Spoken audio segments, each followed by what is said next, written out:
Hello, today we're going to take a look at a hand played by Haxton and Jaffe in the latest Triton Poker main event in Jeju. It takes place on the second day of the tournament with around half of the field left and starts with a raise from hijack with king jack off. This is of course fine open, as he should raise with more than quarter of his hands and all offsuit Broadway hands fit into that range. Isaac Haxton called with 6 deuce of clubs from the big blind, as he should with all suited hands in this situation.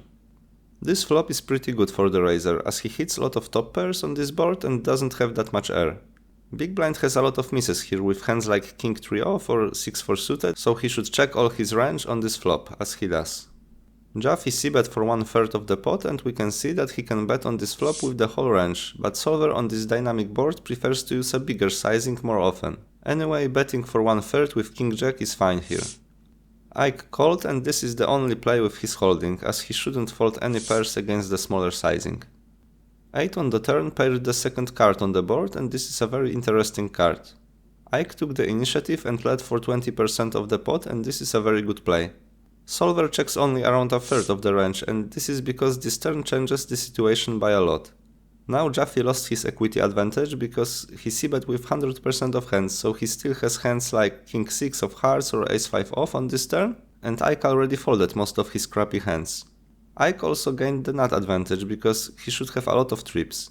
Jaffe has only ace 8 off from offsuit 8s, and Haxton should have offsuit variants down to 8-6 and literally every single suited one. Jonathan called, as he should with most of his range against this very small sizing, but when we zoom in on his exact hand, we can see that it's very nuanced. Some combos want to sometimes fold, some of them call, and some of them, including his holding, want to raise as a bluff every time. King jack with a spade is a nice combo to do that, because it doesn't block that many bluffs, it still has some equity against many hands that will call him, like pair of tens, and also when the spade comes, this will be a prime candidate to represent flush on the river. Ike improved to 3 pairs on the river and checked, and the solver also takes this action with this hand. We can see that it's betting small with most of tens, betting bigger with an 8 and checking most of very strong hands like full houses or flushes. Jaffe decided to bluff for around pot size bet, and here when we zoom at different combos of king jack, we can see that solver prefers to just go all in when holding a spade.